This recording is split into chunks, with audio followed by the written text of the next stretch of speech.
يا أيها الذين آمنوا قوا أنفسكم وأهليكم نارا وقودها الناس والحجارة عليها ملائكة غلاظ شداد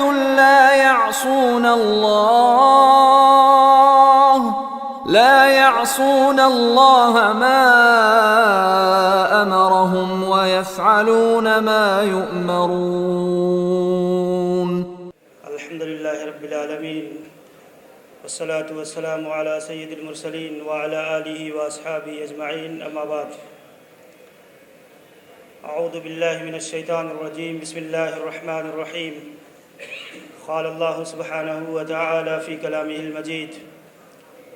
يا أيها الذين آمنوا قوا أنفسكم وأهليكم نارا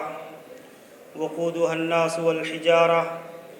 عليها ملائكة غلاظ شداد لا يعصون الله ما أمرهم ويفعلون ما يؤمرون. قابل قدر معزز علماء کرام، ائمہ مساجد اور یہاں پر موجود احباب جماعت، اللہ رب العالمین نے اس آیت کریمہ کے اندر ہمیں اور آپ کو ایک اہم ترین پیغام دیا ہے۔ مختصر سے وقت میں آپ کے سامنے اس آیت کریمہ کے پیغام کو، اس آیت کریمہ کی روشنی میں چند باتیں آپ کے گوشے گزار کرنی مطلوب ہیں۔ اللہ رب العالمین جزائے خیر دے صوبائی جمعیت اہل حدیث ممبئی کے ذمہ داروں کو، جنہوں نے یہ عظیم ترین مجلس رچائی اور ہمیں اور آپ کو افادے و استفادے کا یہ موقع دیا۔ اللہ رب العالمین اس آیت کریمہ کے اندر ہمیں اور آپ کو یہ تعلیم دیتا ہے کہ ہم اپنے آپ کو اور اپنے اہل عیال کو جہنم کی آگ سے بچائیں۔ اللہ تعالیٰ فرماتا ہے: یا ایھا الذین آمنو، اے ایمان والو، اے وہ لوگو جو اللہ اور اس کے رسول کا کلمہ پڑھتے ہو، ایمان والو، تم اپنے آپ کو اور اپنے اہل و عیال کو جہنم کی اس آگ سے بچاؤ جس کا ایندھن انسان اور پتھر ہوں گے۔ یہ آیت کریمہ اللہ رب العالمین نے سماجی حیثیت سے، انفرادی حیثیت سے، اجتماعی حیثیت سے اگر ہم اور آپ غور کریں تو دیکھیں کہ اس آیت کے اندر بہت بڑا پیغام اللہ رب العالمین نے دیا ہے۔ سب سے پہلی چیز اللہ نے ذکر کیا کہ اپنے آپ کو جہنم کی آگ سے، سب سے پہلے اللہ نے ہر فرد کو مکلف کیا ہے کہ انسان ایمان کے ذریعہ سے، تقوی اور پرہیزگاری کے ذریعہ سے، صالح اعمال کے ذریعہ سے اپنے آپ کو جہنم کی آگ سے بچائے، اور پھر اسی پر اللہ نے عطف کیا کہ اپنے اہل و عیال کو بھی انسان جہنم کی آگ سے بچائے۔ اسی لیے امام قرطبی رحمہ اللہ نے ذکر کیا کہ قو، بچاؤ، یہ جو حکم ہے، اس حکم پر اللہ تعالیٰ نے نفس کا اور اہل و عیال کا، دونوں کا اللہ نے اس حکم میں مشترک کر دیا ہے، اور عطف و معطوف کے ذریعہ سے اللہ رب العالمین نے اس حکم کو دونوں چیزوں کے لیے، دونوں چیزوں کو شامل کر دیا ہے کہ انسان اگر صرف اپنے آپ کو بچا لے، متقی بن جائے، پرہیزگار بن جائے، حاجی اور نمازی بن جائے، اور اپنے اہل و عیال کو دین سے آزاد چھوڑ دے، تو وہ آدمی جہنم کی آگ سے نہیں بچ سکتا ہے۔ اس لیے اللہ تعالیٰ نے اس آیت کے اندر ایک بہت بڑی ذمہ داری دی ہے میرے بھائیوں، کہ انسان اپنے آپ کو بھی اور اپنے اہل و عیال کو بھی اللہ رب العالمین کے دین کا پابند بنائے۔ اور اس دین کے پابند بنانے کا طریقہ اور راستہ اللہ رب العالمین نے دوسری جگہ بیان فرمایا کہ سارے مسلمان، سارے لوگ یہ گھاٹے میں ہیں، الا الذین آمنوا وعملوا الصالحات وتواصوا بالحق وتواصوا بالصبر۔ یہ اللہ رب العالمین نے وہ ذرائع اور وہ راستے اللہ نے اس آیت کے اندر بیان فرمائے جس کے ذریعہ سے انسان اپنے آپ کو اور اپنے اہل و عیال کو جہنم کی آگ سے بچا سکتا ہے۔ ایمان، عقیدہ کی درستگی، اللہ اور اس کے رسول کے بتائے ہوئے تعلیمات کے مطابق عمل، یہ بنیادی ذریعہ ہے جہنم کی آگ سے بچانے کا۔ اور اس کے ساتھ ساتھ اللہ نے دو چیزیں اور داخل کر دی ہیں، تواصی بالحق اور تواصی بالصبر، جو پہلی آیت کریمہ ہی کے معنی میں کہ ہم اپنے آپ کو نصیحت کریں اور اپنے اہل و عیال کو بھی نصیحت کریں،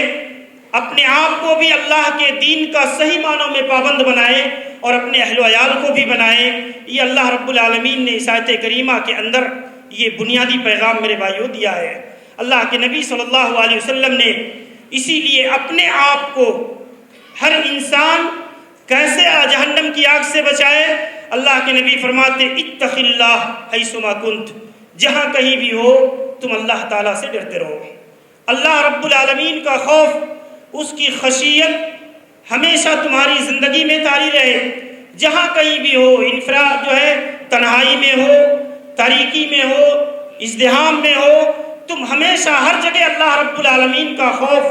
اللہ کی خشیت، اللہ سے ڈرتے رہو۔ تو یہ بنیادی چیز ہے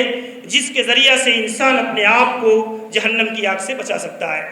اسی طریقے سے میرے بھائیوں اگر دیکھیں تو علماء نے اس آیت کریمہ کی تفسیر میں ذکر کیا، حق علی المسلم ان يعلم اہلہ من قرابتہ وامائہ وعبیدہ ما فرض اللہ علیہم وما نہاہم اللہ عنہ۔ ایک مسلمان کے اوپر واجب ہے کہ وہ اپنے اہل و عیال کو دین کی صحیح تعلیمات سے آراستہ و پیراستہ کرے، اپنے خرابت داروں کو، اپنے غلاموں اور لونڈیوں کو اللہ رب العالمین نے جو چیزیں اس پر فرض کی ہیں اس سے آگاہ کرے، اس کی تعلیم دے، اور جن چیزوں سے اللہ نے منع کر دیا ہے اس سے وہ اپنے اہل و عیال کو، اپنے آپ کو روکے۔ یہ علماء نے ذکر کیا۔ ایسے امام ابن جریر رحمہ اللہ ذکر کرتے ہیں فعلینا تعلیم اولادنا، اللہ تعالیٰ نے ہمارے اوپر اس آیت کے ذریعہ سے یہ واجب کر دیا ہے کہ ہم اپنی اولاد کو، اپنے اہل و عیال کو دین کا، خیر کا، بھلائی کا پابند بنائے۔ تو یہ میرے بھائیوں اس حیثیت سے اگر آپ دیکھیں تو اللہ تعالیٰ نے انفرادی و اجتماعی حیثیت سے ہمیں ایک بہت بڑی ذمہ داری کا مکلف کیا ہے کہ ہم اور اپنے آپ کو اور اپنے اہل و عیال کو اللہ کے دین کی پابندی کر کے، صحیح تعلیم، صحیح عقیدہ کو فروغ دے کر کے اور اس پر ان کی تربیت کر کے ہم اپنے آپ کو جہنم سے میرے بھائیوں بچائیں۔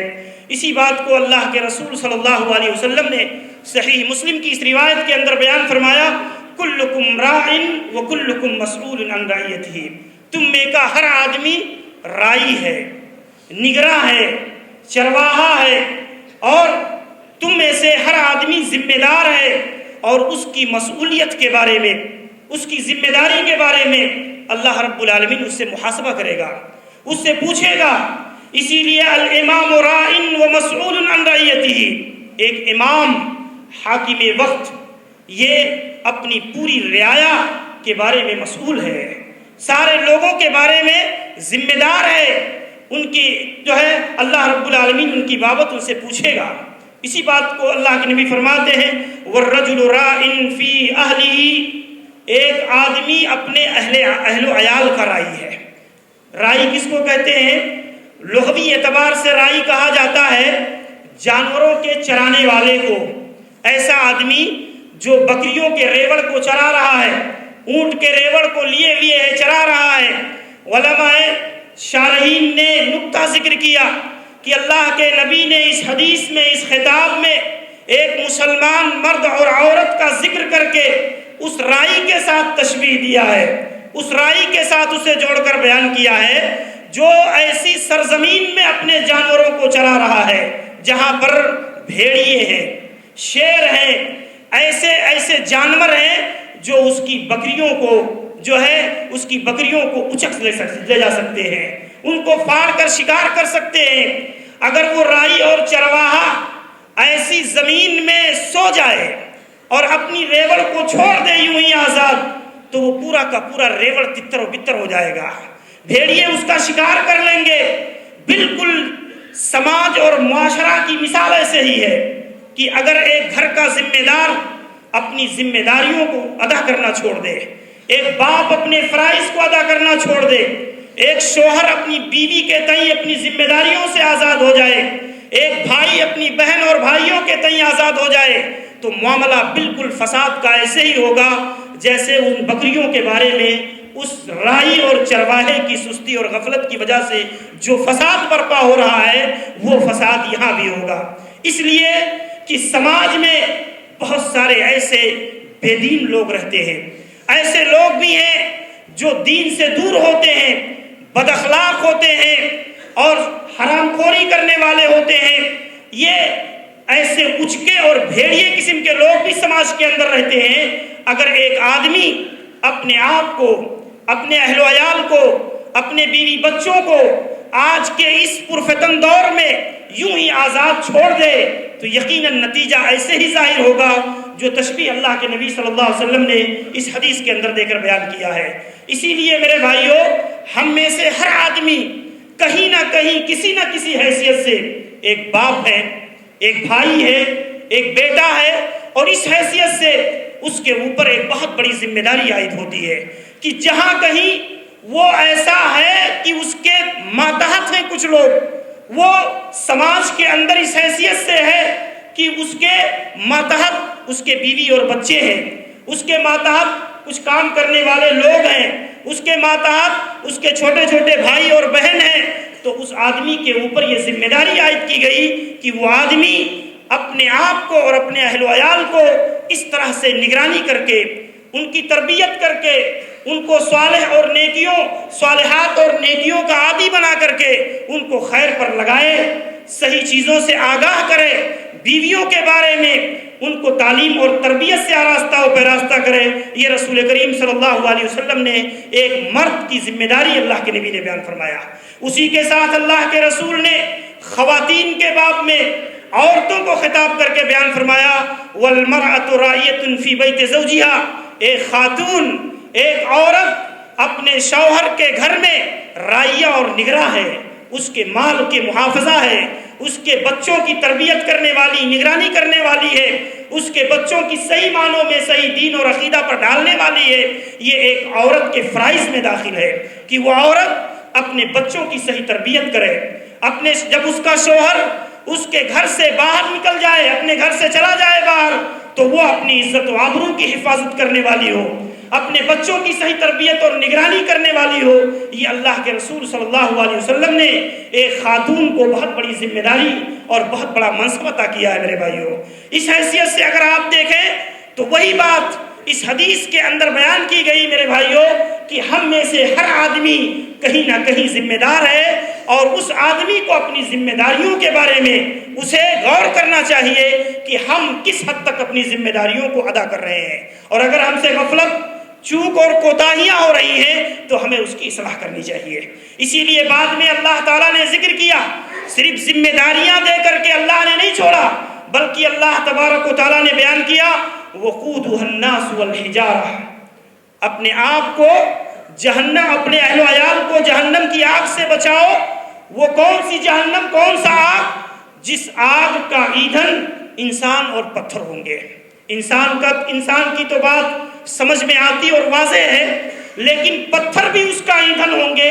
اس کی تفسیر علماء نے ذکر کیا۔ اللہ کی جو ہے اصل میں آپ دیکھیں، ایندھن کہا جاتا ہے اس چیز کو جس سے آگ کو بھڑکایا جاتا ہے، جس سے آگ کو جلایا جاتا ہے، اس کو ایندھن کہا جاتا ہے، اور اس کا ایندھن انسان ہوں گے اور پتھر ہوں گے۔ یعنی اللہ رب العالمین انسان اور پتھر کو آگ کا ایندھن بنائے گا۔ پتھر کو کس لیے آگ کا ایندھن بنایا جائے گا، اس بارے میں علماء تفسیر نے ذکر کیا۔ علامہ ماوردی رحمہ اللہ ذکر کرتے ہیں کہ اللہ تعالیٰ نے اس آیت کے اندر جو پتھر کا ذکر کیا ہے وہ اس کی نسبت انسان کے ساتھ تین طرح سے ہے۔ ایک تو یہ ہے کہ یہ پتھر یا تو انسان دنیا میں جن پتھروں کو تراشتا ہے، معبود بناتا ہے، اصنام بناتا ہے، ان کی پرستش کرتا ہے، ان کو چومتا چاٹتا ہے، تو سزا کے طور پر اللہ رب العالمین کل انہیں بھی اور ان کے بتوں کو، ان کے اس پتھروں کو بھی اللہ رب العالمین ان کے ساتھ جہنم کے اندر داخل کرے گا. جیسے کہ اللہ رب العالمین نے خود قرآن کے اندر بیان فرمایا، انکم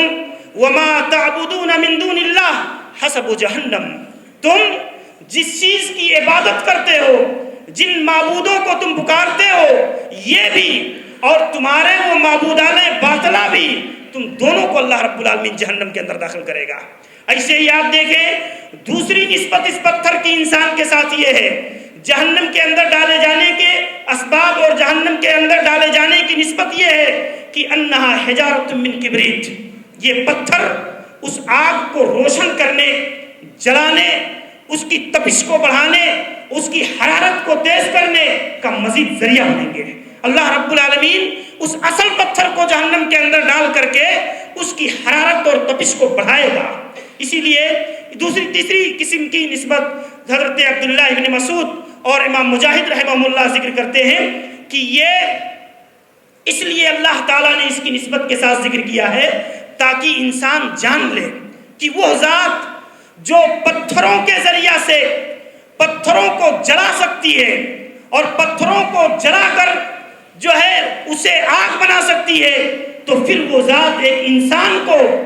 جہنم میں اور آگ میں جلانے پر کتنی زیادہ قدرت رکھتی ہے. اسی لیے کہا وَأَنَّهُ ذَكَرَ الْحِجَارَةَ لِيَعْلَمُوا أَنَّمَا أَحْرَقَ الْحِجَارَةَ فَهُوَ أَبْلَغُ فِي إِحْرَاقِ النَّاسِ، کہ یہ جب پتھر جل سکتے ہیں تو پھر انسان کی کیا مجال ہے، اس کی کیا حیثیت ہے، اس گوشت پوشت کے جسم کی کیا حیثیت ہے پتھر کے بالمقابل. تو اس سے یہ معلوم ہوا کہ جہنم کی تپش، جہنم کی آگ کی شدت یہ بیان کرنا مطلوب ہے. تو میرے بھائیوں اس حیثیت سے اگر آپ دیکھیں تو اللہ رب العالمین نے گویا انسان کو، اپنے آپ کو اور اپنے اہل و عیال کو جہنم کی آگ سے نہ بچانے کی وعید اللہ تعالیٰ نے سنائی ہے اس آیت کریمہ کے ذریعہ سے. اسی لیے میرے بھائیوں آپ اگر دوسری حیثیت سے دیکھیں تو آپ کو یہ بھی معلوم ہوگا کہ یہی اہل و عیال، یہی بیوی اور بچے، یہ انسان کی نگاہوں کی ٹھنڈک ہوتے ہیں، انسان کے دلوں کا سرور ہوتے ہیں. آدمی اپنی اولاد کو، اپنے بچوں کو باہر سے تھکا ہارا اپنے گھر میں آتا ہے تو یہی بیوی اور بچے اس کی سکون اور اس کی راحت کا ذریعہ بنتے ہیں. اسی حیثیت سے اگر ہم دعا کرتے ہیں جس کو قرآن کریم نے ہمیں سکھایا، والذین یقولون ربنا هب لنا من ازواجنا وذریاتنا قرۃ اعین، اللہ رب العالمین نے ہمیں یہ دعا سکھلائی ہے جس میں ہم اور آپ یہ دعا کرتے ہیں کہ اے پروردگار تو ہمیں، ہماری بیویوں کو، ہماری اولاد کو، ہماری ذریت کو میری آنکھوں کا ٹھنڈک بنا دے، ہماری آنکھوں کا سرور بنا دے. یہ ہم اور آپ اللہ تعالیٰ سے دعا کرتے ہیں. تو مطلب یہ ہے کہ یہ اولاد، یہ بیوی اور بچے یہ انسان کے لیے نعمت بھی ہیں اور انسان کے لیے آزمائش کا ذریعہ بھی ہے. ان کی اگر صحیح تربیت، صحیح دیکھ بھال اور صحیح طریقے سے ان کو اسلام کا عادی اور پیروکار بنایا جائے تو یہ بچے انسان کے لیے آخرت کا ذخیرہ ہے. ان بچے انسان کے لیے صدقہ جاریہ کا درجہ رکھتے ہیں. ان کی نیکیاں، ان کے اعمال صالحات، ان کی دعاؤں کے نتیجے میں انسان کے مراتب اور درجات بلند ہوتے ہیں. لیکن اگر یہی بچے صحیح معنوں میں ان کی تربیت نہ کی جائے، ان کی دیکھ بھال نہ کی جائے، ان کو صحیح معنوں میں اسلامی عقیدے اور اسلامی آداب کا پابند نہ بنایا جائے تو یہی بچے انسان کے لیے آزمائش کا ذریعہ ہیں، امتحان کا ذریعہ ہے، ابتلا کا ذریعہ ہے. اسی لیے آپ دیکھیے امام قرطبی رحمہ اللہ نے ذکر کیا لیس شیء اقر لعین المؤمن من ان یرا زوجته واولادہ مطیعین للہ عز وجل، یعنی ایک انسان کے لیے اس سے بڑھ کر اس کی نگاہوں کی ٹھنڈک کا کوئی اور ذریعہ ہو ہی نہیں سکتا کہ انسان اپنی آل و اولاد کو نیک اور صالح دیکھے، شریعت کا پابند دیکھے. اور یقین جانیے یہ دل کی وہ کیفیت ہے کہ ایک آدمی جب اپنی اولاد کو نیک دیکھتا ہے، صالح پاتا ہے تو اس کے دل میں ایک سرور کی کیفیت پیدا ہوتی ہے. میرے بھائیوں یہ جو ہے علماء تفسیر نے اس چیز کو ذکر کیا اور خود قرآن کریم نے اس چیز کو بیان فرمایا. المال والبنون زینت الحیات الدنیا، یہ مال اور یہ بچے، یہ اولاد انسان کی دنیا کی زینت ہے. یہ انسان کی زینت ہے، اس کی زندگی کی زینت ہے، اور اس چیز زینت کو دیکھنا ہو تو آپ پوچھئے ان لوگوں سے جن کے گود اور جن کے گھر بچوں کی کلکاریوں سے سنے ہیں، جنہیں اللہ رب العالمین نے اس نعمت سے محروم رکھا، ان سے پوچھئے کہ اولاد کی محبت، اولاد کی چاہت، اولاد کا سرور یہ کس قدر ہوتا ہے انسان کے دلوں کے اندر۔ اللہ رب العالمین نے اس چیز کو رکھ دیا ہے۔ اسی طرح سے اگر آپ دیکھیں اللہ رب العالمین نے دوسری جگہ اولاد کو فتنہ بھی قرار دیا۔ اللہ تعالیٰ فرماتا انما اموالکم و اولادکم فتنہ، یہ مال اور یہ اولاد تمہارے لیے آزمائش کا ذریعہ ہے، امتحان اور ابتلا ہے۔ واللہ عندہ اجر عظیم، اللہ رب العالمین کے پاس تمہارے لیے بہت بڑا اجر عظیم ہے۔ اسی لیے آپ دیکھیں اللہ رب العالمین نے دوسری جگہ بیان فرمایا قرآن کریم کے اندر لن تنفعکم ارحامکم ولا اولادکم یوم القیامہ، یہ تمہاری مال و دولت اور یہ تمہاری رشتہ داریاں، یہ تمہارے اولاد، یہ قیامت کے دن تمہیں کوئی نفع نہیں پہنچائیں گے، قیامت کے دن کوئی فائدہ نہیں دیں گے۔ ایسی صورت میں کہ اگر ان کی محبت تمہارے اوپر اس طرح سے غالب آ جائے کہ تم ان کی مستقبل کو سنوارنے کے لیے، ان کے مستقبل کو بنانے کے لیے حلال و حرام میں فرق کرنا چھوڑ دو، جائز و ناجائز کی تمیز چھوڑ دو، اپنے بچے کی مستقبل کو سنوارنے کے لیے تم مختلف قسم سے حرام راستوں سے روزی کماؤ، تو یہ چیزیں کیا ہے؟ تمہارے لیے وبال جان ہے۔ اور اللہ کے رسول صلی اللہ علیہ وسلم نے حدیث کے اندر سے بخاری کی روایت ہے، یہ آیت کریمہ یہ اس وقت نازل ہوئی جب حاتب ابن ابی بلتہ رضی اللہ عنہ جو ایک بدری صحابی ہیں، انہوں نے فتح مکہ کے موقع پر اپنے اہل و عیال کی محبت اور اپنے اہل و عیال کی چاہت سے کمزور ہو کر کے انہوں نے اللہ کے نبی صلی اللہ علیہ وسلم کے ایک راز کو فاش کر دیا اور اس کے تعلق سے ایک خط لکھا اہل مکہ کے پاس، تاکہ مکہ کے کفار ان کے اہل و عیال کی حفاظت کریں اس خبر کو احسان مان کر کے۔ تو یہ جب خط انہوں نے لکھا تو جبریل امین نے اللہ کے نبی صلی اللہ علیہ وسلم کو آ کر کے اس کی بابت اطلاع دے دی کہ اللہ کے نبی آپ کے بیان کو، آپ کے خبر کو خط کی شکل میں اس طرح سے ایک عورت کے ذریعہ سے فاش کیا جا رہا ہے جو عورت فلاں جگہ روضۃ الخاق پر لے کر جا رہی ہے۔ تو اس موقع پر جو ہے اللہ کے نبی صلی اللہ علیہ وسلم نے صحابہ کو بھیجا اور اس کو خط کو لایا گیا۔ اللہ کے نبی صلی اللہ علیہ وسلم کے پاس جب یہ خط پہنچا تو اللہ کے نبی نے پوچھا ما فعل یا حاتب، اے حاتب تم نے یہ کام کیوں کیا، تم نے یہ عمل کیوں کیا؟ یہ بہت بڑا جرم تھا جو اللہ کے نبی صلی اللہ علیہ وسلم کے راز کو فاش کیا گیا تھا۔ لیکن اللہ کے رسول صلی اللہ علیہ وسلم نے جو ہے انہوں نے معذرت کیا، اے اللہ کے نبی میں اپنے بیوی بچوں کی محبت میں، میں اپنے بیوی بچوں کی چاہت میں اس شے کی مضرت کا احساس نہیں کر سکا اور میں نے یہ چیز کر بیٹھا۔ اللہ کی قسم اے اللہ کے نبی نہ میں منافق ہوا ہوں، نہ میں مرتد ہوا ہوں، اور نہ میں نے کفر کو پسند کیا اسلام قبول کرنے کے بعد۔ حضرت عمر رضی اللہ عنہ نے کہا اللہ کے نبی چھوڑیے میں اس منافق کی گردن اڑا دوں۔ اللہ کے نبی صلی اللہ علیہ وسلم نے کہا نہیں اے عمر، کیا تم نہیں جانتے کہ یہ بدری صحابی ہے اور اللہ تعالیٰ نے اہل بدر کے بارے میں بیان فرمایا اعملوا ما شئتم فقد غفرت لکم، کہ میں نے تمہاری ساری خطاؤں کو معاف کر دیا ہے، جاؤ تم جو کچھ بھی کرو۔ تو یہ چیز جو ہے آپ اس پورے واقعہ کی روشنی میں اگر دیکھیں میرے بھائیوں تو یہ اللہ تبارک و تعالیٰ نے جو آیت نازل فرمائی وہ سرزنش کے طور پر نازل فرمائی کہ تم نے جو کام کیا ہے یہ کام بیوی بچوں کی محبت میں کیا، لیکن یہ بیوی اور بچے یہ قیامت کے دن تمہیں نفع نہیں پہنچا سکیں گے، تمہارے کام نہیں آ سکیں گے۔ اسی چیز کو اللہ کے نبی صلی اللہ علیہ وسلم نے ایک حدیث کے اندر بیان فرمایا کہ الولد مجبنۃ مبخلۃ محزنۃ، یہ اولاد انسان کے لیے بخیلی کا ذریعہ ہے، بزدلی کا ذریعہ ہے اور حزن و ملال کا ذریعہ ہے۔ ایک انسان جب اپنی گاڑی کمائی کو خرچ کرنے کے لیے ہاتھ بڑھاتا ہے تو شیطان کہتا ہے نہیں اسے خرچ مت کرو، اسے اپنی آل و اولاد کے لیے روک رکھو، اپنی اولاد کے مستقبل کے لیے روک رکھو۔ تو وہ چیز انسان کو بخیلی پر آمادہ کر دیتی ہے۔ ایک آدمی میدان جہاد میں جا رہا ہوتا ہے تو شیطان اس کو آمادہ کرتا ہے، اگر تم مر گئے، شہید ہو گئے تو پھر تمہارے بیوی بچوں کا دیکھ بھال کون کرے گا؟ تو پھر وہ آدمی بزدل بن جاتا ہے۔ اور محزن اور غمگینی کی تشریح علماء اور شارحین نے دو طرح سے کیا ہے۔ ایک تو یہ کہ اگر بچہ بیمار ہو جائے تو آدمی تڑپ اٹھتا ہے، اس کی جدائی اگر مر جائے تو انسان بے قرار ہو جاتا ہے، جزا فضا کرنے لگتا ہے۔ اور دوسری چیز یہ بھی علماء نے اس حدیث کی شرح کے اندر ذکر کیا کہ اگر اولاد نافرمان ہو جائے تب بھی انسان کے حزن و ملال کا ذریعہ ہے۔ اسی لیے میرے بھائیوں، کتنے ایسے بوڑھے والدین ہیں جو اپنی اولاد کے کرتوت کو دیکھ کر کڑتے ہیں